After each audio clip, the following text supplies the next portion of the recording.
Okay, good evening, everyone. I haven't spoken in this thing with a mask on. Can you guys hear me? Okay.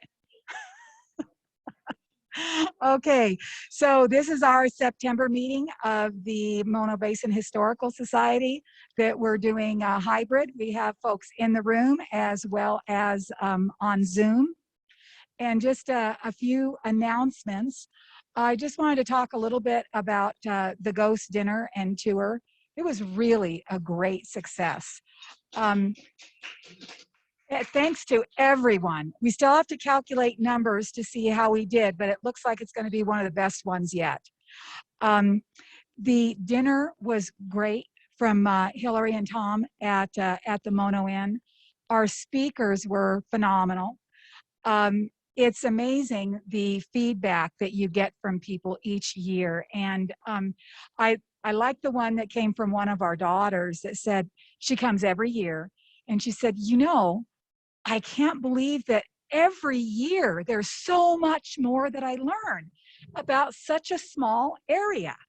And it's amazing. And we had just great speakers. We had artists that donated their artwork for the silent auction, the rusty can raffle with all of the items that were there, and then all of the gift certificates. People were really buying a lot of tickets. It was really nice to see. Linda, have I forgotten anything? All right. We're going to continue our monthly meetings right now, hybrid, unless we get feedback that maybe we should just go back to Zoom for a while with the restrictions that are currently in place. And the last couple of months I've been asked, and I get stumped and have to turn to Dave Carl to see what our upcoming programs are. So I didn't want to get stumped this month. So just to go over those, in October, we're going to have settlers, Paiutes, and developers in the Mono Basin, 1872 to 1930. Evidence from government land office records and court cases. And this is going to be presented by Bob Marks. And in November, Linda is going to present Lundy, California, Life in a Mining Town, 1880 to 1914. And in December, Chris Spiller is going to present The Energetic and Amazing McTarnahan. So and then I think that Dave is already working on lining folks up for next year. So we're going to try to keep these presentations going. Just some other business. The museum, we're starting to wind down the season for the museum. Between the forest closures and the kids going back to school, there's been a significant drop in attendance. So we adjusted the hours to Friday, Saturday, and Sunday from 10 to 4. And we'll probably close at the end of September for the year. And boy, the volunteers, everyone has really pitched in this year, volunteering throughout the summer at the museum. And I'm going to put together a little presentation to show next month of the various comments that people put in the guest register. One of the ones that I thought, it's interesting, you know, you get a lot of the thanks and this is so nice and so historical, but this is dope. I thought that was pretty good. So we'll put some of that together to share with everyone because it's really been amazing. And if anyone is interested in volunteering at the museum next year, if you please reach out to me, even if you can only do a half a day, we can have other people that are going to do a half a day. Or if you say, look, I don't want to do anything with the cash register. I just want to be able to talk to people. Frank sits down there and I swear, I think he actually has a long hook and he pulls people in. And because it seems like each time he's down there you go, he uses that cane. Because it's just like the whole front of the porch where he's sitting is full of people. And so if it's just some folks that just want to sit down and visit with the visitors, that's great too, because they really, really enjoy that. So please just let me know. The other thing is, last month we talked about Conway Ranch and HistoriCorps, and I've reached out to the county a couple more times and I have not received anything back. So I'm going to try again now that they'll be back in on Tuesday, and see if we can get anything back from them on the project request form that we turned into them. And they said when they first looked at it, they'd get back to me within 2 weeks, but that was 6 weeks ago. So we'll see how that's going, and then I'll get back to everyone on that. And let's see. That's about all the announcements that I can think of. Anybody have anything they want to add?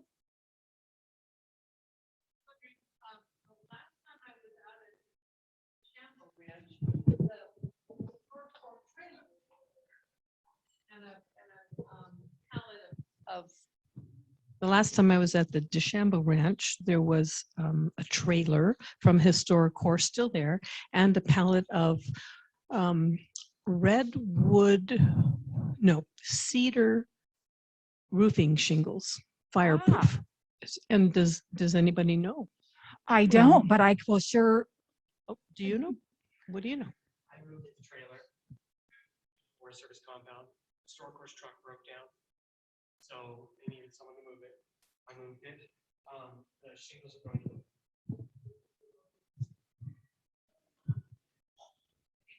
to. Okay, so we've got that answered. So, okay, well, the shingles are going to Bowie is what's happening. Their truck, the HistoriCorps truck, had broken down. So so we're going to continue to work with the county, and then see what kind of funds we need to raise to get this to happen, because the HistoriCorps quote was $103,000 for Conway Ranch, and for Philocena, $168,000. Yeah. And that's DWP. And I wanted to just try to bite one building at a time. And so we'll just see how things go there. We're going to see if maybe a little bit more pressing will help get some movement. The other thing is, Frank and I went up to the log cabin mine this week, and every building was open. Every building looks like people are living in there. There's lazy boys, beer, coffee, sugar, fire rings. And so I'm going to reach out to folks at the Forest Service tomorrow, now that everyone's back in session or back in the office, and hopefully we can get some action of something going on up there to try to not only protect the buildings but protect the people, because the shaft of the mine is caved in, and they have put a fence around it, but if you walk through the building you can walk right to the edge, and so the buildings are open, and so it's dangerous as well. So yes, Dave Swisher, did you want to make an announcement? I think you should be able to unmute now. Yes, I would briefly. Thank you for responding to my chat request. Last week, I met with our House of Representatives, Representative Jay Obernolte in Mammoth, and I asked him a specific question about the recognition of the Kuzetica tribe of the Mono Lake Basin. And his response was that there's so many bills in front of Congress right now that are requiring so much other attention. Our bill is way down on the list to even getting into committee. So we just need to keep trying, but we will get there eventually. It's not something that will happen, I think, this year. thanks, Dave. Does anybody else online have anything to add?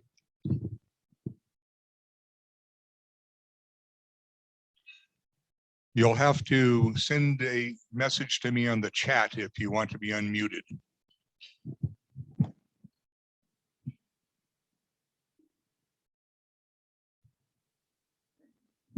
Okay. Okay, well, our speaker, Paul McFarland, just stepped outside. He'll be back in just a minute. But I'll go ahead and his presentation this month is From Here and Back Again, Reflections on Mono Lake from Across America. And a lot of you have probably read this online, but I just love the way it sounds. I'm going to go ahead and read it.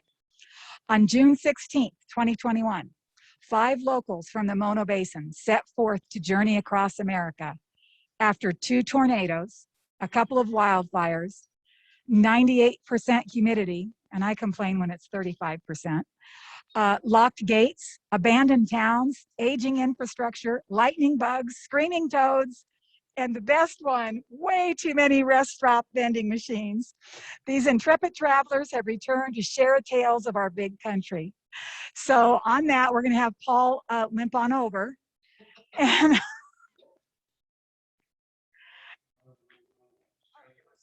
okay. Now, we can bring him over here. There you go. Paul's on crutches, or he's trying to leave his crutches.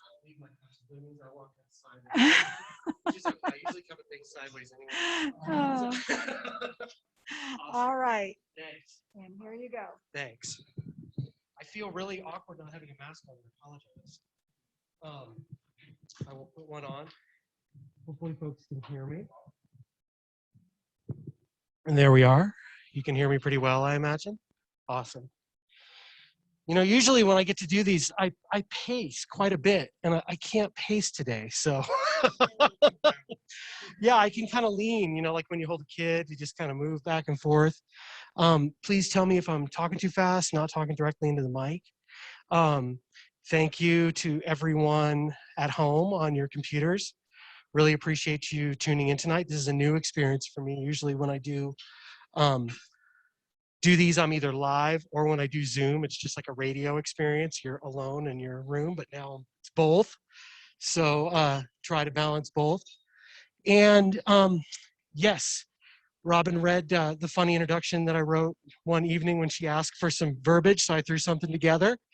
And when I was first contemplating this talk, well, first of all, you know, Dave asked you to do a talk like a year in advance. And for some reason, I continue to say yes. And then as the talk comes closer and closer together, you know, the nervousness grows and you're like, what am I going to talk about? You know, what's it going to be this year? Am I going to create some kind of fanciful thing about Anchorite Pass or something? Like, what am I going to do? But luckily, we did something this year. We don't, as a family, travel very much. And we did. This year, my son, Solomon, who today is his 14th birthday, yes, really cool, which is actually why I'm on the crutches today, because we took him to the skate park in Mammoth. And I wish I could say I hurt myself skateboarding on the park, but I hurt myself from my car to the park. You know, as we all know, got a body, got a problem. And one of the beautiful things about life is that it becomes more and more about healing. And so healing is a constant journey with so many twists and turns. You don't even have to twist and turn to get hurt anymore. That's what I'm finding. I was going straight. So when I first started talking about this, and when I wrote my introduction for Robin, I called it, you know, reflections on the Mono Basin from driving across the country. But as I started to actually sit down and write this, and this happens quite a bit when I'm putting these things together, it's almost as though the reflections and kind of the myth, the morality, those big metaphors that I was originally dreaming of when I was working on this, they got in the way, frankly, of the storytelling. They got in the way of the places, they got in the way of the joy we had. Because you almost sometimes you can create such a storytelling superstructure around what you're doing that you lose the kernel, you lose the humanity of it. And that's what I was worried was happening. And also, frankly, it was getting really dark. And I don't mean dark as in the sun's going down. I mean dark as in reflective on the world that we live in right now. It is not hard to go dark. And I don't feel that we need any more of that. You know, we know it viscerally. We see it all the time. We are so blessed right now to have blue skies, and we're not living where we were last year with 480 plus, you know, smoke in the air. We can see one another. We have vaccines. We're beginning to get a semblance of humanity and community back, but it seems like every time we do, something new pops up. But what's awesome is something new pops up, but we're still here tomorrow. And so when I think about the themes of this talk, that's one of the main themes. Everywhere we went has had those good times and those bad times. And in some places, those good times and bad times are told as history. In other places, they aren't. But I was struck when we traveled across the country by what stories places chose to tell. So I'm not very good at picking one story. Whenever I show up somewhere and want to talk about something, I always see it as a book on its side. There are so many different pages and so many different stories. There definitely is not one. And so tonight's talk, I'm just going to try to weave some of those stories together, and rather than follow a thematic kind of superstructure and look for these morals, I'm just hoping for a happy accident of telling stories. So here we go. This is our van that we set out in. You can see it's we've got a bike on the back. Oh yeah, I'm not gonna do that. There it is. We had a lot of stuff in there. So for those of you who don't know me, these are my kids. The girl with the peace sign is Lydia. The child with the trepidatious look on his face is Henry. And the staring glare in the back is Solomon, our oldest, who turned 14 today. So I love this. Yay, happy birthday, Solly. I love this picture because this is our driveway getting ready to go. And everybody's face kind of embodies a different aspect of the trip. And not only that, but you can see how much junk we had. You know, we not only had camping gear, fishing gear, we had stuff on the roof, and we had a bike on the back, we had skateboards, we had an inordinate amount of pillows and towels.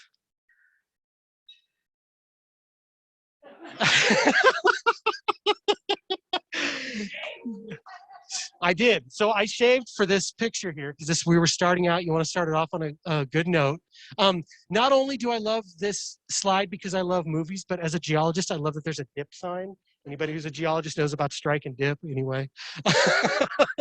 So kind of the eponymous movie about the American cross-country drive, National Lampoon's Vacation.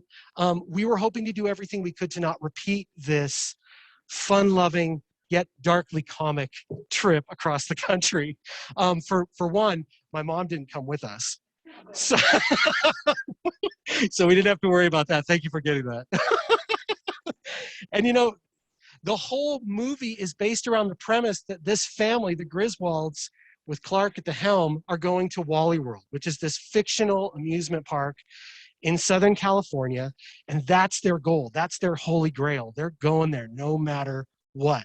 So in order to not repeat this, we chose to get that out of the way right away.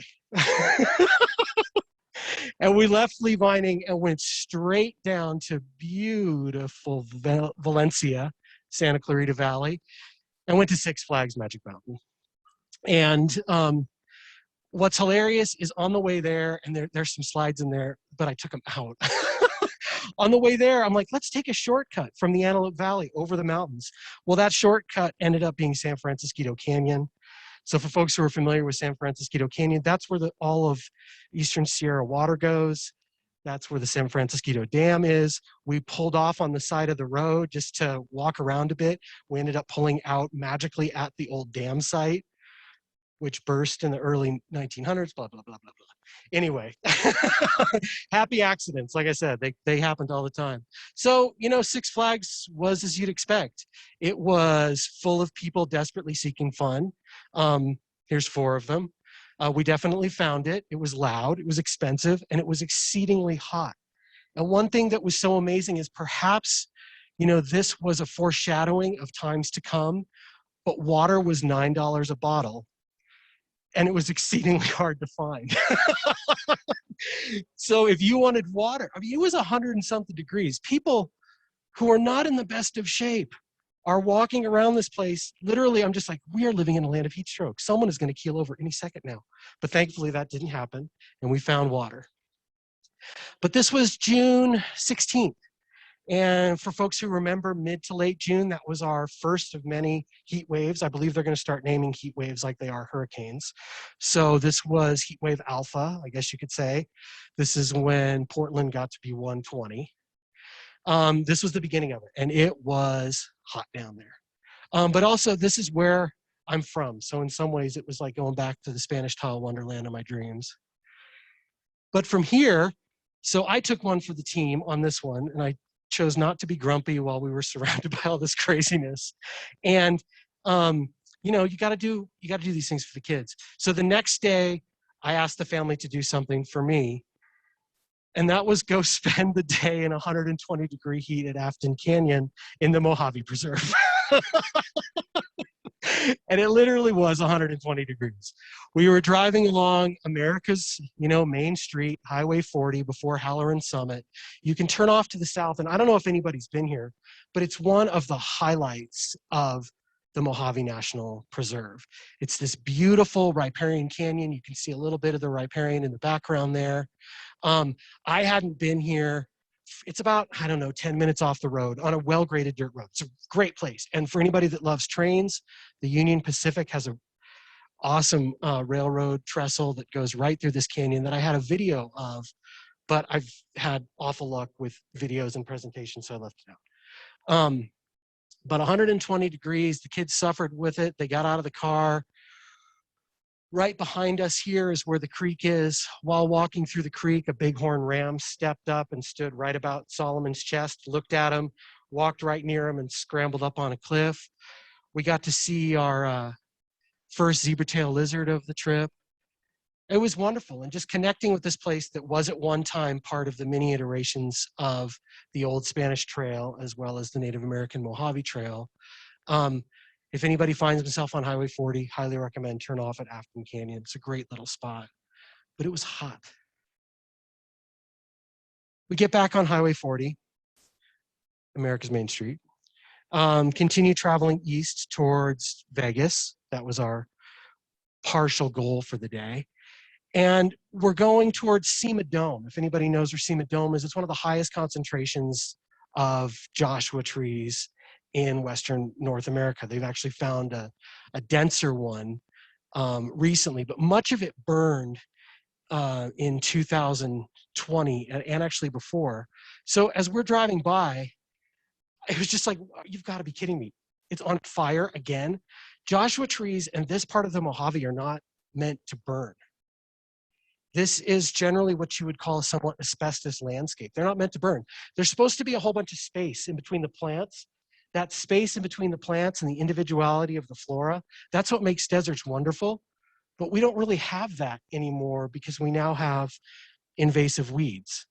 We have cheatgrass and red brome, which are these small little grasses that will take up any moisture they can find, instantly grow, get to seed, and then what they're basically doing is laying fuses between every single plant. So where there used to be rock, there is now little fuses all over the ground. So the day we were enjoying the Viper and $9 water bottles at Magic Mountain, there was a thunderstorm and it started this fire. It's called the Mojave Fire. It burned about 4,700 acres out here. We saw it in the middle of it. You could see flame from the road, but it was just, I had heard about Joshua trees burning, but I hadn't gone down there. And from an ecological perspective, that's just unbelievably heartbreaking. This is a forest that doesn't burn. It's not meant to do this. Joshua trees are not, and when I say not meant to do that, it's, you know, it sounds very grand design and grand planning, but they don't naturally do this because they just didn't have the plant matter to do it. But they do now. They do now because of weeds. And so one of the things that was a theme all the way across America is that we are in a place of massive transition. Not only social and cultural that we hear about every night on the news, but also an ecological transition that in many places is exceedingly subtle until it's not. So it's very subtle until it's on fire. And that's driving along Highway 40 headed east. So we're getting closer to the, oh, here, we're driving along. We get almost to the Nevada state line. And yes, this is a picture that we took. I did not download a fancy photo. You can see the edge of our car there, very safe, taking photos at 70 miles an hour on Highway 40. This is the Ivanpah generating facility. We're driving through the desert, you know, dodging cars, not dodging roadrunners.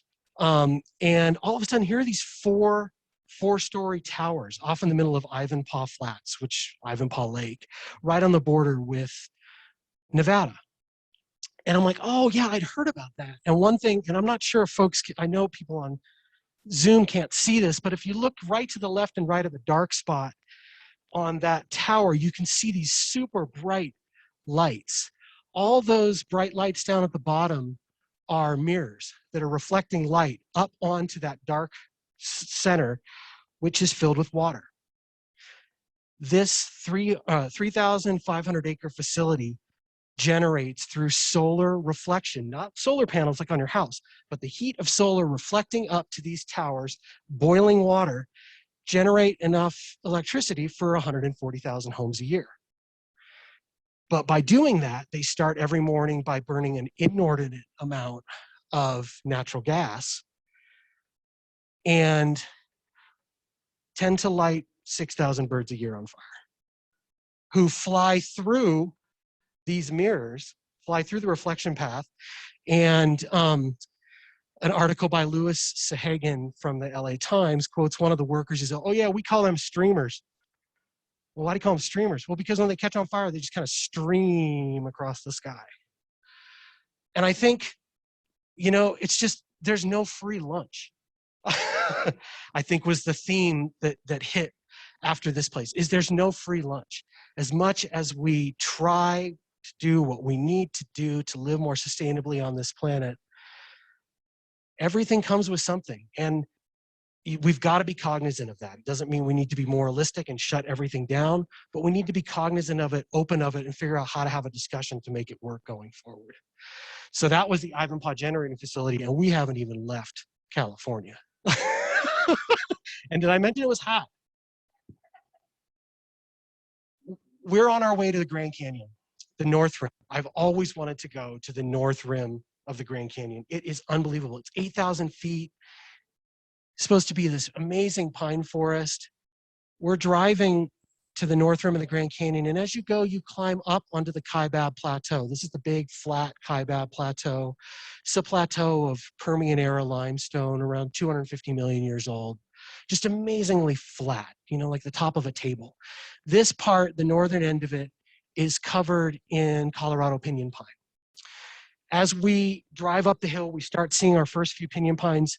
We turn the corner, bam, 47,000 acres of burned pinyon. This was a human-caused fire last year called the Magnum Fire. They don't know what caused it, but they do know that it was human-caused, and it happened in June. Remember when our fire season used to be August, September, October? This was in June. Now, yes, it's in Arizona. They have a slightly different fire season, but still, it was in June. There were a lot of birds flying around in here. So that was just glorious. And Henry and I spent a lot of time IDing the little things that were greening up. But it was just so stunning for the first trees that we saw climbing out of the Mojave onto the Colorado Plateau to enter into a 47,000 acre burn area. And I mean, you can see it burned hot. But undaunted, we were traveling to higher elevations, higher climates, headed towards the Grand Canyon. We were gonna get there. You know, I think you would call that a 5-pack, Smokey. I don't know what he doesn't really have a 6-pack. But one of my favorite things to do on road trips is find the visitor centers. You know, walk in, grab a map, chat with somebody who's lucky enough to live there. You know, we have one here. You actually run the same kind of thing here, and that's a phenomenal service. You are the conduits. You speak for the land in these places. Visitor centers are so important. I was so excited to go here because I spend so much time in the Mono Basin that I'm just so excited to go somewhere else and just to learn what else is there. And I wanted to buy different books and I wanted to get different maps so I could look at awesome names on things. And we get there, we say hello to Smokey. Hey, what's up? This is the visitor center at Jacob Lake on the way in, right before you get to the park. And we walk up to the door.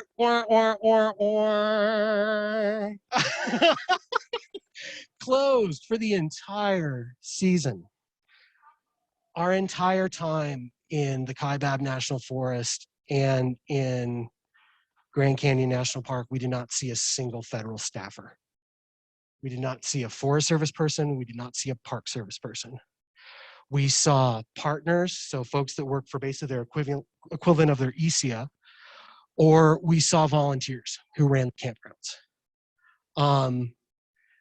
When these places are closed, it does nothing but a disservice to the landscape as well as the people coming, because you have no one telling the stories about the land, and people love and act correctly in places when they know about it. And if we lose the ability to capture people when they're coming into a place through these visitor centers or by having people walk trails, that's just that's a bad recipe. You know, that's how you get things like you found up at the log cabin mine.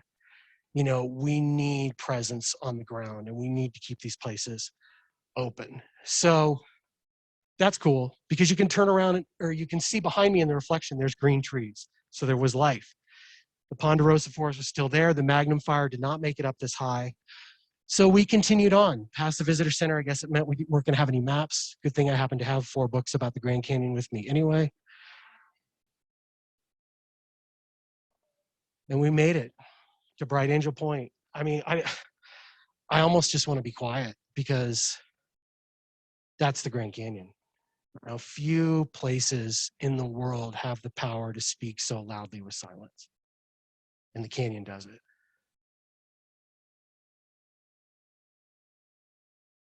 Forests of spruce, fir, pinyon pine, layer upon layer, from 1.85 billion years to 250 million years of our Earth's history is laid bare right in front of you.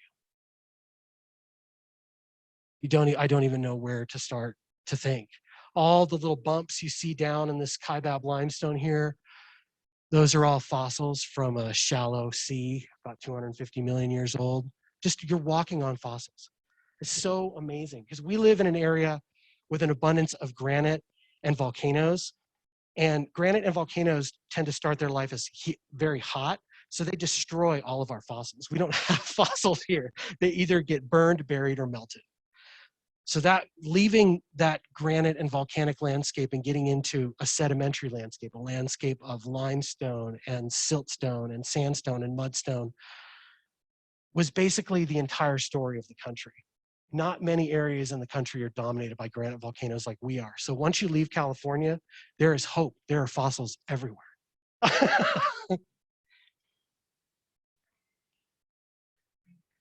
It's the Wildfrost Trail. Again, on the North Rim. We're at 8,000 feet, probably about 8,500 where this picture was taken. The average temperature on the North Rim in June is 70 degrees. While we were there, it was in the high 90s. And it was stunning, the lack of people out and about on the trails. And the few groups that we did see were actually with paid guides, which is something I had never experienced in a national park before. And it was very clear who the groups with paid guides were because you saw a family that all looked kind of the same. And then there was somebody with new gear in front of them carrying a lot of stuff. But both of the major hikes we did there, we ran into this phenomenon, which was just really interesting. You know, I'm all for private enterprise and making a living sustainably, but it was just interesting to see private folks leading trips and to see your traditional 1950 Smokey the Bear Rangers leading trips. It's a shift that's happening across our public lands that we should be cognizant of rather than just let it happen by accident.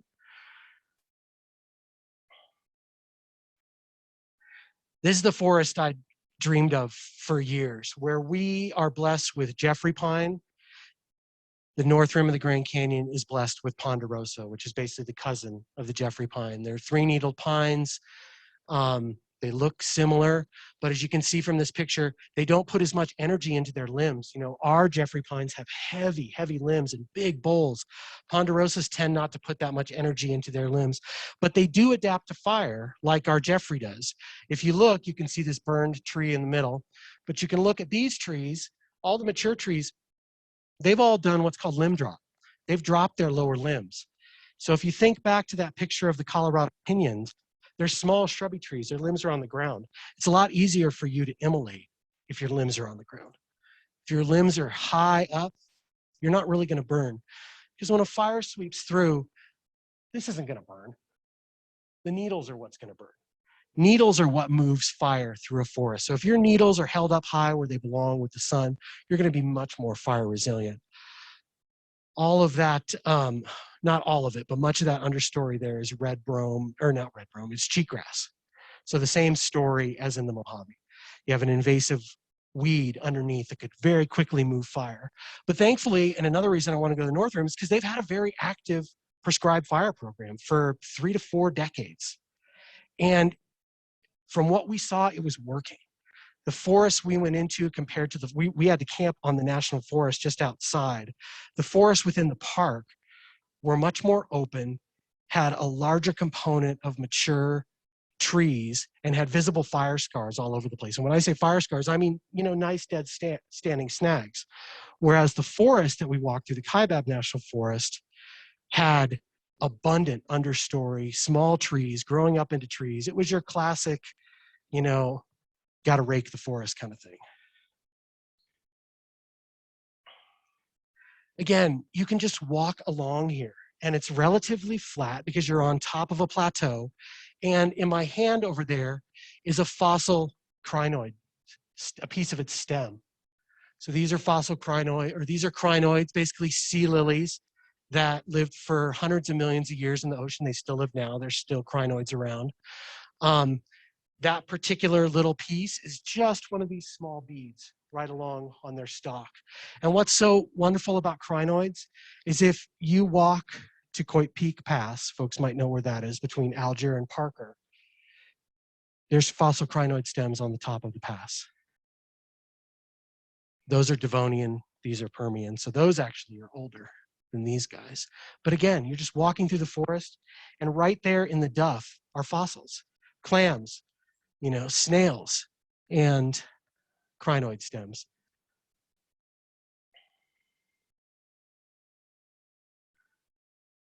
So this is Cape Final. It's the highest lookout point on the North Rim. And you look for days. The river's down there somewhere, I promise. But so much history laid bare, year after year after year, building up, leaving its story behind, a new one laid on top. And in this picture, you can kind of see in the distance, it's not very, doesn't come across really well, but you can kind of see a haze at the top. While we were at the Grand Canyon, the same lightning storm that had started the fire on Highway 40 in the Joshua trees did the same thing around Flagstaff. And while we were there, the fires continued to get bigger and bigger and bigger. And they were evacuating towns from Flagstaff to Prescott. And as we left, the Kaibab National Forest closed. The entire, just like we're under now, the entire forest closed for 2 weeks. How do you close a forest if you hadn't seen a staffer in 5 days? But it's closed. The forest is closed. We went to the little general store right near where our campground was. And they're like, yeah, this is our new normal. This happens to us all the time. But we get to stay open because we serve gas. And it's like, woohoo, you found your loophole. Well, we left the Grand Canyon with a lot of amazing memories and also pretty warm. It was, if I mentioned, it was hot. So we headed to the nearest water, and that's the Colorado River. This is Lee's Ferry on the Colorado River. This is right downstream from Glen Canyon Dam in the Glen Canyon National Recreation Area. Glen Canyon Dam holds back the Colorado River and creates what's called Lake Powell I'm a big fan of truth in naming. You should call things what they are. So in truth, it's Powell Reservoir, just like Grant Lake is Grant Reservoir. You know, let's be clear. But just approaching this place and seeing the water, the kids' eyes blew up. You know, Solomon, here he is here, throwing out a fly, just wanted to fish. The north rim of the Grand Canyon is the top of a flat plateau without water. There's no water anywhere. You have to drop off the edge down into canyons to find springs. And it was just amazing to see how, you know, 3 veritable desert kids were dying for water after, you know, just 5 days on the north rim. So down we went and we dove in the water. And the minute we dove in the water, I remembered, oh yeah, Glen Canyon Dam's up there, because the water must have been in the mid 40s. And the water comes out the bottom of the dam. It was so unbelievably freezing. But it was so wonderfully refreshing because it was 103. And you can see, I mean, look at those hillsides. This is red rock country. This is like Sam Peckinpah writ large. This is the West that America dreams of. So we spent a couple hours here making reservations for the rest of our trip, because kind of like this talk, we made up our trip as we went along. And we had cell service here, so we could sit and make reservations in the parking lot. We drove over this bridge, and right when we drove over this bridge, we entered into the Navajo Reservation, the largest reservation in the lower 48. And we entered a place that for many of us, and for much of not only our culture, but the world, exists just in dreams. It's the land of shiprock. It's the land of tall monuments, of open vistas, of just red rock. But before we did, we stopped off at the visitor center there. And while we were in there, just listening to some of the staffers talk about how low the water was. And then folks probably know, mid-August, the federal government declared the first ever water shortage in the Colorado River Basin. The Colorado River Basin this year is only experiencing 32% of its normal inflow. Millions of people depend on the Colorado River, from Colorado through Utah to Nevada to California to Arizona and down into Mexico. What is next? How do we do this? The first ever water shortage. One of the things that folks might not often think of, because immediately you think of water, or you think, when you think of water, you think of farmers. Okay, farmers are going to get, you know, their allotments are going to be cut. But it's not just that. Many of these towns, like Page, Arizona, which is right on the other side of Lee's Ferry, basically are going through the same kind of economic shutdown we are, but not because of fire, but because all of the boat ramps that get down into Lake Powell are stranded dozens of feet up on rocks. You literally can't get down, and the recreational economy that grew up in many of these places in the West is gone and non-functional because the water's gone. It's changed that much. And it's having impacts that I don't think any of us could have foreseen, because it's not just water for farms. It's water for recreation. It's a recreation economy. It's homes. I mean, when we drove through Vegas, Vegas used to be, I don't know, 15, 20 minutes through. Vegas is like going from Oxnard to Santa Monica now. It just keeps on going. But we headed east into Navajo country. This is a poster, the Lego poster on the right is, we just got some Legos for the kids. And this is a poster from the early 80s that came in one of my Lego sets. And the reason I threw this in there is because this is a Dutch company. This is in the 80s when many of their instruction manuals still included malapropisms and typos because they were a Dutch company. But yet they knew enough about marketing to Americans to include shiprock and the Southwest with these Lego sets on it. You know, it's a storied landscape. And it's a magical landscape that takes on these mythic proportions, and we conflate it with ideas of freedom and self-determination and winning the West. And then over here, this is a photo from my mom and my grandma took my brothers and I across country to St. Louis when we were kids. I was 13 in this picture, the same age as Solly was on this trip. And, you know, here we are climbing the ladder at Mesa Verde. But that trip instilled the same kind of mythic belief that would lead to Shiprock being on a Dutch Lego poster in me, where it instilled a love of open space, of red rock, of silence, and also just of living history, being able to go to places like Mesa Verde and recognize that there were different ways of living on the landscape, and there were different landscapes to get lost in. So you have these mythic ideas of a landscape, and then they run smack into reality. The Navajo Reservation has faced unbelievable impacts from COVID. Generally, people live far apart from one another. They have to come together to get water and food, so COVID spread quickly.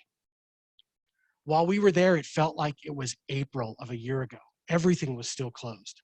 Stores were still closed. All the visitor centers were closed. All recreation was shut down. This billboard is actually in Shiprock, New Mexico, where that picture is from, in front of the tribal health clinic.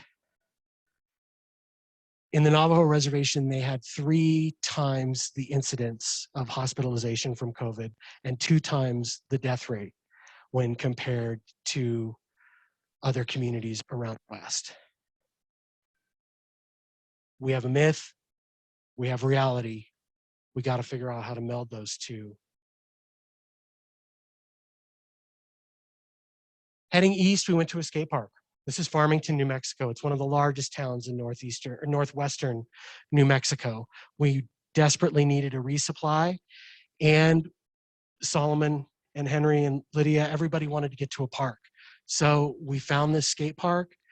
And when I talk about blending myth and reality, the way you do that is you do that through community. You do that through one another. And for me, growing up in Southern California in the 90s, the community we created was the community of riding a skateboard, riding this dumb piece of wood on concrete, because concrete was what we had in Southern California. And here we are, 35 years later, we roll up to a skate park in the middle of an oil and gas town in New Mexico. And within 10 minutes, Solomon has friends that he's able to play a game of skate with, which is one kid does a trick, another kid does a trick. If you don't do the trick, you get a letter. But it happens instantly. You know, sometimes when we think about our world now, where so many people just spend with their head down staring at a phone, especially our children, it's so uplifting to be able to go to a place like this and recognize that there are instant communities available that are physical, that are real, that are mutually supportive all across the country, wherever kids have 4 wheels and a piece of wood. This, in my mind, just drives home the importance of open, collective, well cared for public space to allow these kind of gatherings to happen. And it was so much fun. Not to say that everything was roses. Again, this is northwestern New Mexico. There is a lot of drug abuse. There is a lot of sadness, and that's very visible in these places. But there's also that community. It's a community you can't find on the internet. It's a community you can only find by looking people in the eye. And that's so awesome to know that. And we found this time and time again across the country when we went to a skate park. Instant community. But our time in good old Farmington wasn't forever.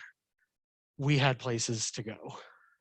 And the place we went from here was one of the most magical places I've ever been. Chaco Culture National Historic Park, in a place called Chaco Canyon. A phenomenal example of Puebloan culture, dwelled in for over 10,000 years. You can see these buildings up to these buildings were up to 5 stories tall.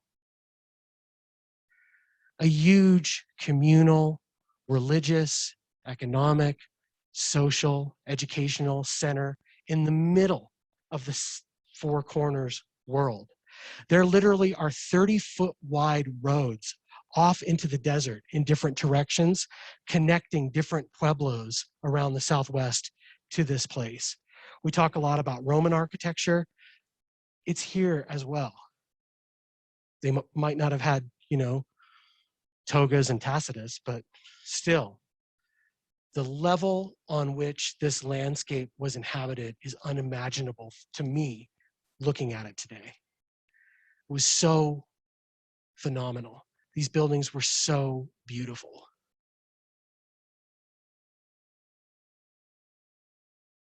This architecture is really well known for these classic pits, these kiva structures, as well as self-supporting walls, basically little condos. You can just imagine this place enlivened with so many different cultures, so many different languages. There are vestiges of dams. There are lined canals. There's what they call waffle agriculture, which is basically double gridded agriculture in the middle of the desert that made use of rain that fell on the rocks and was captured into retention basins and then let out purposefully to irrigate these fields. This is reached its height around 1000 CE or AD.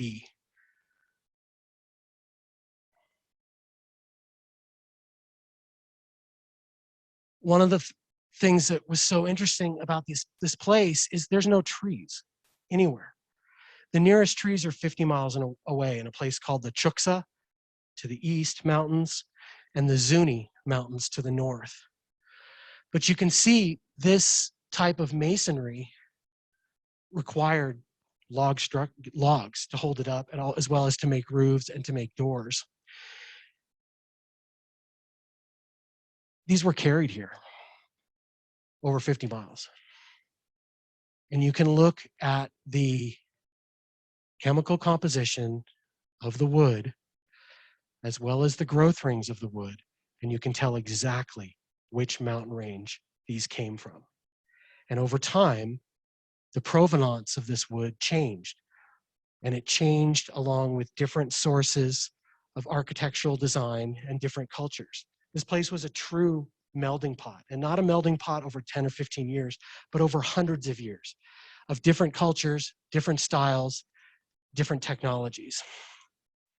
Now, here in the Eastern Sierra, we're pretty familiar, I hope, with the science of dendrochronology. That's using the rings on wood to date trees. Everybody knows that, well, I hope everybody knows that each year a tree lays down a circle of wood, and then it lays down another one the next year. And the width of those circles can be correlated to kind of the quality of the year. But the fact that one gets laid down each year is what's important. This pioneering work was done by a few people. One of the last people to really make it big and make it stick was A.E. Douglas. A.E. Douglas was at the University of Arizona, and he established the tree ring lab there. And in the 1920s, the National Geographic Society paid him to come here to Chaco Culture Historic Park and date these trees. And he was able to compare the rings on these trees with trees he had cut and cored from his home and from areas around Arizona, in Flagstaff and other places, and basically established the science of dating archaeological artifacts through dendrochronology. And one of the corollaries that this has here to us in the Eastern Sierra is one of A.E. Douglas's students, Shulman, was the person that identified the Methuselah tree in the Shulman Grove, the oldest tree in the world in the White Mountains right here. So this science found sort of its legs here in Chaco Canyon. But when you go to places, it's really important to get to meet the locals. Thankfully, these locals were super friendly. This little bird on the side is a canyon towhee. They were kind of like our spotted towies, but they were so friendly. They jumped on the table. They weren't aggressive. They weren't loud like scrub jays. I mean, they weren't New Yorkers. You know, they were mellow. They were just curious. They bounced all over the place. And then this Bailey's collared lizard here. I think this is one of the animal highlights of the trip. I think, Yvette, you thought it was a piece of plastic that was on the ground, and then walked over to it and found that it was actually a lizard. And when I was going through, because these photos in this talk, they're not all mine. Many of them are Solomon's, a lot of them are Yvette's, some of them Lydia and Henry took when they grabbed one of our phones. There were more pictures of this lizard than anything else. And you can see why. He was so patient. But, you know, the locals have so many different stories to tell just based on their adaptions, how they're living, and what they can tell us about their place. It was nice to sit and talk with these folks for a while. Again, just a slide illustrating layers. Over there on the left, those are clam shells from the Cretaceous from about 75 million years ago, about 10 million years before the big explosion that took out the dinosaurs and turned them into birds. And here on your right is a petroglyph panel showing at least 3 different styles of petroglyph art. These are within a quarter mile of each other. So many stories if you take the time to slow down and look. And everywhere is lived in by something different. That is something that has struck me continually wherever I go. So many different stories, so many different ways of life, from being a clam to being a Pueblo and telling stories on the rock. This is a wide angle view of Chaco Canyon where the park is. And while we were there, I got really sick. I had a pretty bad fever. I had basically a chest cold. We don't know if I had COVID because we didn't get a test. But I was pretty sick. And on our last night there, the storms finally showed up. We finally got this lightning we've been chasing all the way across the west. You can see the Virga there far in the left. And it just started to rain. And I finally got my own isolation tent this night and fell asleep to the sound and smell of desert rain all night long.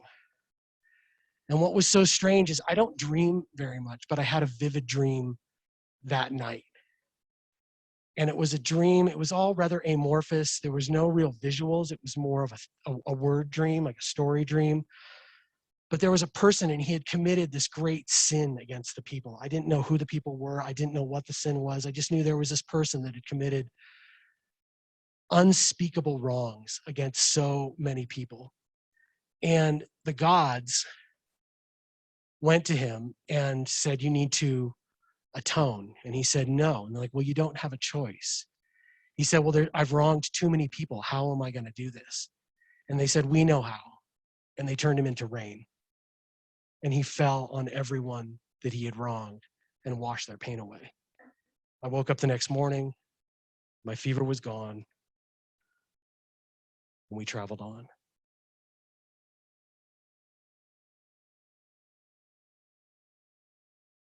You almost feel as though you're in a medieval castle, but yet you're here in the desert Southwest. It just shows how good ideas happen spontaneously in different places by different people. While we were driving into Chaco, if anybody's been there, you know that you drive on a very long, kind of junky dirt road. And it's dark. I mean, you are in rural New Mexico. Most of the isolated homes out there do not have electricity. And if they do, they have it because they're running a generator. So you don't tend to run lights at night. But one of the things that we noticed driving in were these odd lights, super bright mercury vapor lights spaced out across the landscape almost regularly. And we're like, wow, are people really burning up their Honda generator for these crazy lights? But on the way out, we realized what it was, because the minute we turned off the dirt road, we turned onto the 2-lane highway and immediately got stuck in an amazing procession of drill rigs. We're here in the San Juan Basin up there in the northwest corner of New Mexico. It's a massive oil and gas basin. This is the production of oil and gas in New Mexico, starting in 1985. This is 2010, 2015, 2020. We were driving through the middle of a gas boom. That's what all of those lights were. It was unbelievable how much activity, because we drove into this place in the dark and it was ultra dark. But in the morning, all of a sudden the sun came up. There's not only all these crazy trucks, but there are oil and gas rigs scattered all over the country out there. But you know, we're driving a car, we take hot showers, we're using this oil and gas. And there's part of me that looks at that and it's like, you know what? If we're gonna do it, at least it comes here where we know that it's done under our regulation and in our backyard. We can't export our needs to other places and enjoy just the benefits. It was somewhat comforting to see it being done here. And I know that's, I don't know, it's just a reality. But it was just interesting leaving this place and coming in to our modern world here. From Chaco, we climbed into the Sandia Mountains. Our goal was to drive through Taos, not really to stop, but to drive through. And we drove through the Sandia Mountains, which was just unbelievable. These mountains of New Mexico, these limestone mountains, are phenomenal. They're tall, they're scattered with clear edge communities, kind of like ours in Levining. And it's just beautiful with these ponderosa pine forests, the low trees in here, the low green, those are Gamble's oaks. We met our first oak driving across the country in northern Arizona. And as we went east, the oak family would just explode into dozens and dozens of different species. But here in the Sandias, there was still just the Gamble. It was a beautiful open forest. And this was the Santa Fe National Forest. We're back on public forest land. But what's so cool is here you have ponderosa pine forests and they're mixed with yucca, which isn't something we're used to in California. But New Mexico, the yucca is the state flower of New Mexico. There's about 40 plus species of yucca in New Mexico. And this little yucca was blooming right over here beside the car and had to walk over to it. And when I opened up the flower, you can see in the top left there, there was a little moth in the middle of this yucca. And for folks that don't know, the yucca wouldn't exist if it weren't for this little moth. This is a wonderful story of mutualism, of two species working together to perpetuate one another. Most species of moths have small little straws. You know, they go in, they pollinate. You can see it on the hummingbird moth that we have flying around here, the sphinx moth. But this moth actually has small tentacles, almost that scrape. And what the Yucca moth will do, and again, this is really small, smaller than your pinky nail. What the Yucca moth will do is it'll crawl into those creamy white flowers at the top of the yucca stem, and it will scrape off pollen from the male parts. That's where this little girl is right now. She's scraping off pollen from the male part of the flower. She takes that pollen, flies to another plant, looks around, tries to figure out, okay, has anybody else laid their eggs here before? She can tell this by smell and by chemical signature. If no one else had laid their egg there, she will go ahead, drill into the ovary, which is the creamy white center part there. Basically, the ovaries are where the seeds are going to be. And she'll lay a few eggs in a few ovaries. She doesn't go hog wild and lay one in each one. She only lays it in a few. And after she's done, she walks over to the top of the ovary and she deposits that pollen. And by depositing that pollen, she's ensuring that the yucca will grow a seed that will feed her kids. Because once the eggs hatch, the larvae eat a few of the seeds, crawl out, pupate in the ground, and start this amazing story all over again. That was the first yucca flower I opened, and she was in it. You know, the beauty of road trips is stopping. You got to get out of the car. Every time we got out of the car, something magical would unfold. But when you're trying to get to DC and back in 30 days, after a while, you spend a lot more time in the car than you wanted to. But just that story of mutualism and taking only what you need, we can learn a lot from the little moth. Once we went through Taos, we climbed over the Sangre de Cristo. That's that mountain range in the back. This is in eastern New Mexico. Once you cross the Sangre de Cristo, the west is gone, at least the west that I know. And you're in Texas. You're in the prairie. It is flat. The quality of light changes. Everything changes. Massive open vistas. The radio stations change. One of the things you start getting on the radio are tornado warnings. I'd never heard a tornado warning on the radio before. And when you're going to sleep in a tent and the tornado warning is in the county next to where you're going, that's a new feeling I'd never experienced before. But that's what happened to us as we left the Sangre de Cristo and drove out into eastern New Mexico. And we were determined to miss Texas, and we did. We went straight north to Oklahoma. And this is the beginning of the tornado. The warnings were coming more often, but you know, all extremes are relatively beautiful, and this one definitely was. And one of the coolest things about going to a new place, sorry, I should have had this keyed up, is hearing new sounds. Because we're pretty familiar with what are these?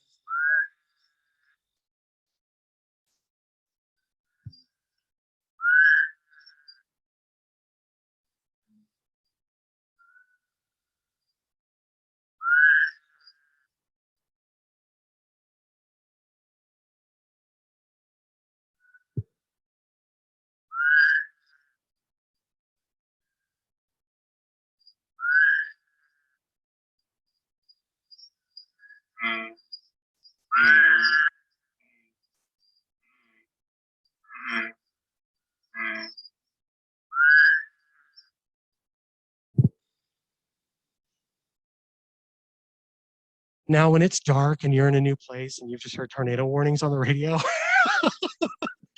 you know, night sounds take on a whole new meaning. But this what was making the sound. That big fat toad right there is a Woodhouse's toad. That was the screaming. The loud boom, that was a bullfrog. They're huge. Like I said, once we went over the Sangre de Cristos, we were in a new landscape. And for me, that meant all new animals. Every day was a new critter that I had never seen. From the butterfly up at the top, the variegated fritillary, to this red-headed woodpecker that looked like somebody took it and dipped its head in Merlot for a couple of hours. I mean, that shade of red, I don't know where you get that other than Merlot. And finally, the kids got some more water and got to fish. This is Black Mesa State Park. It's the highest point in Oklahoma. It's about 5,000 feet. An amazing gem in the very western edge of Oklahoma. We drove through Oklahoma on small 2-lane highways. Gas is cheap. Beaver County, that's where the tornado was. We took a picture of this sign for our friends, the Beavers here in town. We didn't take any pictures of this, but we should have. As we drove through Beaver County, there would be half to quarter-mile stretches where every single telephone pole had been spun on the wires and was still hanging from the tornado that had gone through the night before. And we had never seen that. But one of the things that was so striking about Oklahoma is that there are so many small little farms all over the place, and they're all empty. Trees are unkept, there's broken down cars, there's no one in them, but the farms are still active. They're still being farmed, but they're not being farmed by small family farmers. They're being farmed by huge corporations that we saw massive flotillas of vehicles coming down the road to go harvest. You know, all the same color, all the same name, all the same corporation. It's really shocking when you look at the conglomeration of business as you go across the country, because town after town was empty. And home after home was empty too. But all that emptiness, you got to keep everybody busy. Otherwise, it just gets crazy in the car. And there's lots of different things to do. So from painting to drawing to journaling, we can say that on the balance, everybody was pretty good. Because farm after farm, corn, after a while, unless you're really into looking at the landscape, people start to get antsy. But what was so amazing about driving through Oklahoma and Kansas and Missouri and many of these other states there and on the way back, you will go tens, 20, hundreds of miles, and you're not going to see a bug. There are no bugs. Bugs are not hitting the window. This is all BT corn. This corn is designed to basically repel and kill insects, including the monarch butterfly. There are entire zones of the center of the country where there are no insects. I had never experienced this before, but it's true. We drove 7,000 miles and I counted 5 monarchs. One of the things that's really interesting about small towns, and you can see this in the map, has been the explosion of dollar stores and basically the changing of our rural economy.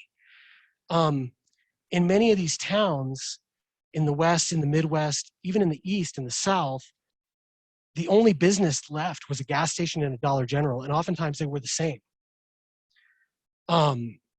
These dollar stores basically have taken the business that originally was the corner market, the mercantile, the hardware store, and in many places the auto parts store, and they've combined it into one business model. I know this slide has a lot of words on it, and I'm not going to spend much time, but it was just really shocking. It was so shocking that when I was looking through Yvette's journal, she had drawn a picture of a dollar store. They make that much of an impact when you're going through these places. But, not to say that the economy is totally falling apart. There are some bright spots. And one of them is Lotus Gold Cannabis and the Hempire. Legal weed is unbelievable in America. Especially when you approach a state line where on the other side of that state line, it is illegal. Every single business is either a Dollar General or a weed store. It is, American entrepreneurialism writ large. Here they are. They got classy names, huge billboards for delivery. They are everywhere. And these will be, right next to signs that would make a John Bircher flinch. Some of the most conservative communities are dominated by cannabis stores. It was unbelievable. We saw these all the way across the country. So, I guess America, our economy, there is hope. Unfortunately, it's in chips and video games. And no, we did not visit the store. They are not smiling because we took part of one of these things. We are about to embark on what was the highlight of our trip. This is the van that took us to the Buffalo River in Arkansas. It's the first ever designated national river, and we were going canoeing for 3 days. 3 days out of the car, 3 days in 98% humidity, 3 days of unbelievable thunderstorms and lightning bugs. But on the way there, our driver, we'll call him Josh. Josh was a microcosm of this part of America that we were driving through. He was a 4th generation local in Searcy County, Arkansas, which is in northern Arkansas, plumb right in the middle of the Ozarks. He was the bus driver. He was a principal. He was a special ed teacher. He bred dogs, and he and his wife raised halal sheep. And for folks that don't know what halal is a raising and killing technique for sheep to be eaten by Muslims on high holy days. An ecumenical, wonderful gentleman who talked about, we're just all poor white trash. This COVID stuff isn't going to do anything. We've been living on the same land for 4 generations. Just awesome to listen to him talk as we drove to our canoe put in. But one of the things that he said was something I'd never experienced. So, he was talking to Yvette because Yvette's a teacher too, and we were talking about school boards, and he's like, you ever been to a school board meeting? Man, I can't stand those. But, you know, here in Searcy County, we refight the Civil War every day. I had never heard anyone say this. And he's like, Searcy County was a Union county. In Arkansas, rather than the whole state going with the Union or staying out, it was county by county. So it was true internecine warfare. Searcy was a Union county. The county next to it, White and Home County, they were secessionist counties. The school district straddles both. You have people on the school board from both counties. Every time there's a disagreement, they say, I knew you would say that because you screwed us in the Civil War. And I had never thought that this was still their living history, but you do realize that there are scars that run so deep in places that that's what dominates their day. And we went over, we got our canoes, and this was just unbelievable. I had never been in this much lushness. You could see we filled our boats with our stuff, and we were gone and gave ourselves to the river for 3 full days. Just floating, fishing, paddling, listening. Every species we saw, every animal, everything was something new. These trees have lianas on them. They have vines with flowers, bougainvilleas. I've never seen that. I mean, I'm from the desert. There were fish the size of my leg, these gar, that would bump into you, and you're just like, oh, no, no, no, no, no, no, no, no. Soft-shelled turtle, smallmouth bass, panfish over here. This was unbelievable. This is in the middle of all private land. It's a national park. It's a 1/4 mile on either side, designated in the late 60s. Free-flowing river all the way down. And it's the heart of this local economy because as our guide said, we ain't Tyson country. Tyson country is Tyson chicken. So the majority of eastern Arkansas has been taken over by large chicken processing. He's like, this is all we got. And they've definitely got a lot. Once we left the river, which was very hard to do, we went to Yvette's cousin's house in Batesville, Arkansas, which is over in the northeast corner. And like a lot of homes in the Midwest, it had a massive lawn. I think lawn worship reaches its pinnacle once you get to Tennessee or maybe Virginia. So this was just the beginning of it. But it was huge, these huge multi-acre parcels, big trees, and walking out on their lawn, which they have, you know, cut every week for 20 plus years living in this caught my eye. This is a mono. It's a grinding stone. This is a Native American grinding stone. Sitting in the middle of their suburban yard, and they'd driven a lawnmower over it for 20-something years, right there in the middle of the yard. You know, so many places have had so many versions of history on them. And when I took it to Yvette's cousin and showed it to her, she's like, oh yeah, the Trail of Tears went right through here. And I did confirm that by looking it up. It did. The Trail of Tears was the removal of 15,000 Choctaw from what is now Georgia, Alabama, Mississippi in the 1830s after 9 broken treaties. They walked right through this place, literally right down this canyon where the home was. But the Oglala, that's the native tribe for this place. They also were removed from Arkansas and went to Oklahoma in 1835. But they are back, and they are back in a big way in Arkansas. In 1920s, the Oglala tribe undertook the largest commercial development in Arkansas in, not 1920s, in the year 2020. Last year, the Oglala tribe undertook the largest commercial development in Arkansas by building the Senac Casino right down by Fayetteville. And I found a little article in one of the local newspapers, and I just found it really, really striking the way the tribal development chief framed the development. The intricate details on the interior and exterior of the results pay homage to the Native American and African American culture, as no detail goes unnoticed. This resort represents not just a casino, but it represents opportunity. The opportunity I speak of is different people from different cultures to come together in solidarity with one goal and vision of reinvesting in our communities. As the chairman of the Quapaw Nation in this Arkansas newspaper, this is basically their Channel 4. But it was just interesting. In many of the communities we traveled through, you noticed this time and time again that much of the new commercial development was actually being driven by revitalized tribes that are coming back into ancestral places and building C-stores, which are convenience stores, gas stations, casinos, commercial developments. We finally hit the Mississippi River and the Tennessee state line, and the Mississippi is unbelievably huge. And I wish that we had had more time and we could have channeled some Mark Twain and sat down here, but we didn't. We were moving. At this point, we had spent our time on the Buffalo River, in Chaco Canyon, and in Grand Canyon. Our time to sit was largely done. We had to get moving because our goal was DC, and we had to get home by a certain date. At this point, we ended up spending a lot of time on interstate highways. Before this, we had been kind of dreamers and thought we could stick with state highways. But time was starting to press, and so we had to get moving. So we moved on to the interstates, which actually wasn't that bad. There's an entire culture of interstate travelers.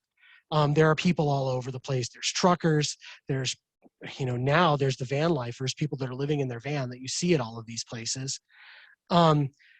But you really can tell a lot of the values of a state when you look at their rest areas. Places like Tennessee and Arkansas, which are very heavily marketing to bring people in, their rest areas are unbelievable. Other states like Colorado, California, non-existent. This is where we also discovered the vending machine. Unfortunately, to keep moving, vending machines became an evil necessity, and the kids definitely dropped a lot of money into them. Once we hit Tennessee, a phenomenon occurred that was that I really can't stop thinking about in many ways. All of a sudden, everywhere we went, literally everywhere we went, from a downtown to a roadside rest, were placards about the Civil War. And it goes back to what our guide was talking about, is we fight the Civil War every day. Everywhere you go, it is the main story told. In every community, you have to search for other stories. But literally, from Virginia to Tennessee to even Southern Ohio, Pennsylvania, West Virginia, every roadside sign invariably you stop at is about the Civil War. And it's unbelievable to me to keep how much energy is put in keeping this story right up front and center, when it is such a painful story for our nation and for so many people.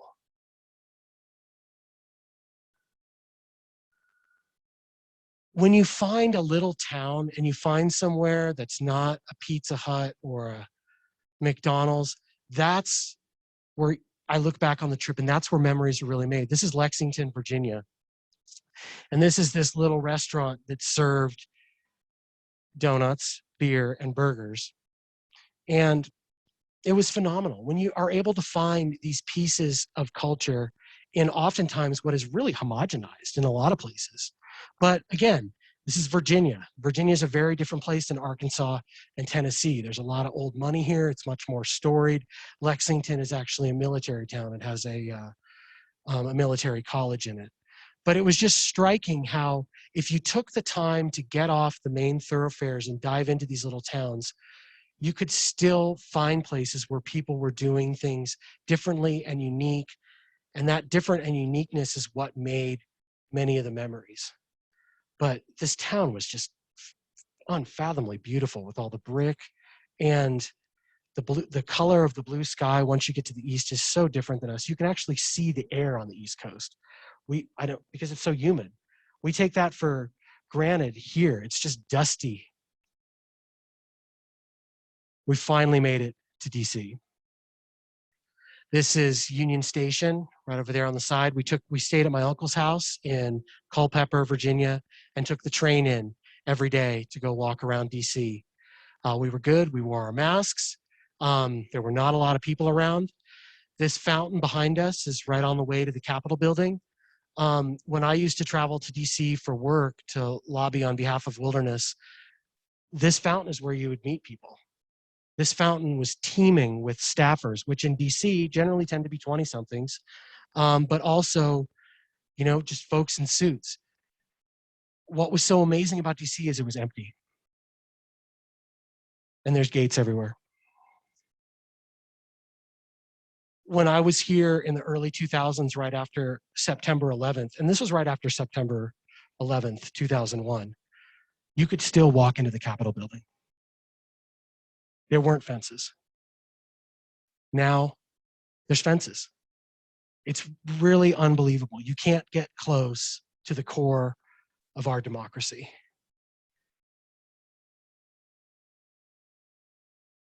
There's the White House. We did rent scooters because getting around DC with 5 people all walking at different paces, sometimes you got to get scooters. We were hoping to see Joe. We thought we saw his aviators, but it turned out to just be a security guy. But the beauty of our nation's capital cannot be understated. It's really a phenomenal city. You feel the power of democracy there. You feel over 200 years of belief in a common good. You see it. It is there. You see it in the other people that you are looking at. You see it in the care that is taken in the landscape.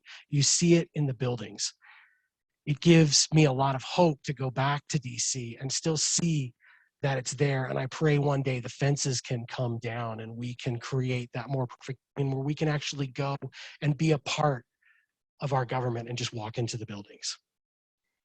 It will happen. In DC, you have to make reservations for everything now because of COVID. So we were lucky enough to get reservations to the Museum of the American Indian, which is an unbelievably beautiful building. I mean, to me, it looks like a thundercloud. It is made out of sandstone. It's multi-story. It's one of the most unbelievable museums I've ever been in. Not because of its architecture, not because of the collection that it has inside, but because of the way it goes about telling its story. When you start here, you have to start all the way on the top floor, and then you travel down. And on the top floor, all the exhibits are about ways of knowing, about ways of speaking, about the idea that Western European culture grew up with a headmaker, grew up with a single person who spoke for a community, grew up in basically a patriarchal society, whereas in Native American culture, you didn't have that. And no one really understood the concept of one person who could speak for everybody. So this mismatch of worldviews led to a huge amount of pain. And then you go down and down through history and the different ways in which those collisions of worldviews ended up working themselves out or not, for better and worse. And it's a phenomenal place, and it's phenomenal stories. And here I could find, they have the flags of every federally recognized tribe. There's the Bridgeport Indian Colony and the Bishop tribe. And soon we'll see the Kutsetica flag hanging right in here.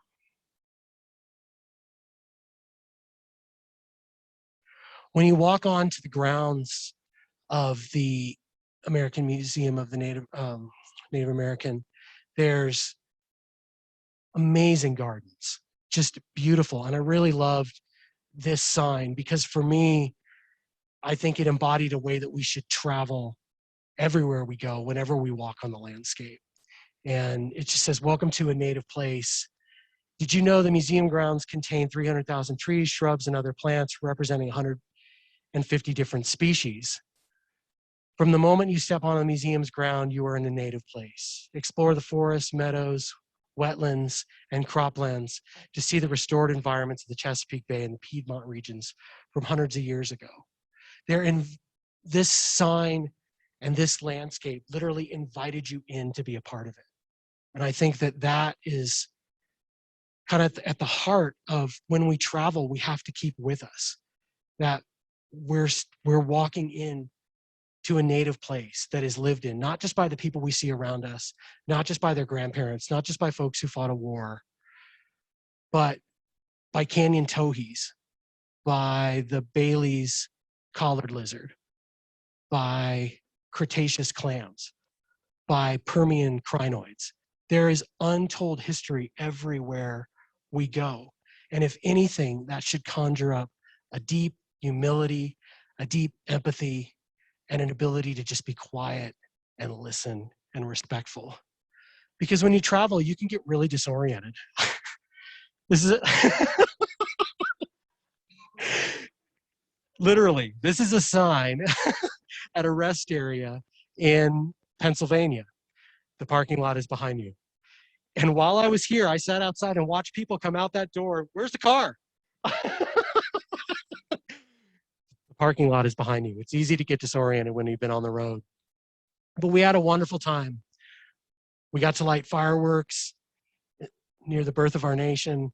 We got to drink beer and watch minor league baseball that's still fun. We got to go in spinny doors, which hours of enjoyment, just keep on going. We got to ride trains. We survived tornadoes. We got to eat good food and not so good food. We even saw a robot lawnmower that mowed the lawn on its own. But one of the most amazing things is we found that we've got a community of people spread all across the country, friends and family that we haven't seen for a long time. And that community is still out there in so many different places, doing wonderful things. And when you walk into someone else's home, like we did with this little duck, you've got to not only be respectful, but be open to the welcome and the lessons of these places that you go and experience. This is a statue in front of the National Archives building. Study the past. Yes, yes, yes, we've got to study the past. But when we study the past, we've got to think of what part of it we're studying, because we're only looking at one page in a massive book. And we've got to study the past, but we've got to figure out how to live in the present. And for my family, we're blessed enough that we can come back to a place where people live well in the present. And that's why I'm glad to be home. Thanks.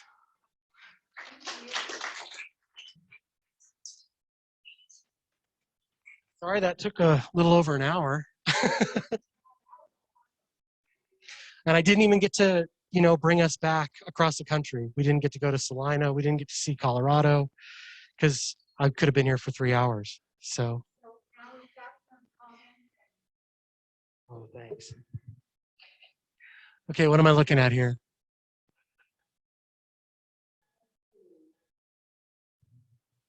Oh, cool.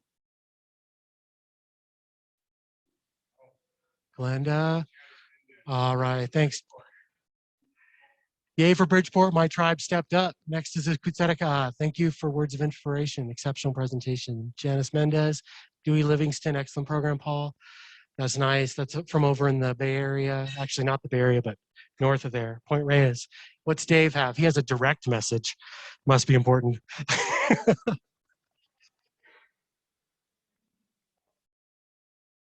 Cool. Does anybody have any questions? I can try to ad-lib some responses or answers.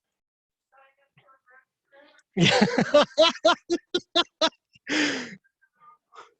We only have one more seat in the car, and that would mean we'd have to get rid of some stuff. Cool. Well, thank you all so much. Yeah. Yeah, please. Yeah. Go ahead, Duncan. When you were a kid and we saw that picture of you and your family on that ladder, how old was that ladder? Was that some like ancient artifact that you guys were on, or what? No, at Mesa Verde, the Park Service had redone all the ladders, and you could climb through the pueblos there. Mesa Verde is a basically a condo complex built into the rock. But for those of you who go to national parks, I think we should all be phenomenally thankful that the Park Service has such a deep risk tolerance. You know, they allow people to climb on ladders. For a federal agency, they promote some freedom. Solomon? Yeah, you guys did on another trip. Cool. Yeah, go, Frank. Oh, I have an observation. Want to share with you the folks in the South. God bless them. They want to fight the Civil War all over again. I know. They do. Yeah. And but you know what? I'm sorry, but we won. You know, you should try to get on the school board in Searcy County.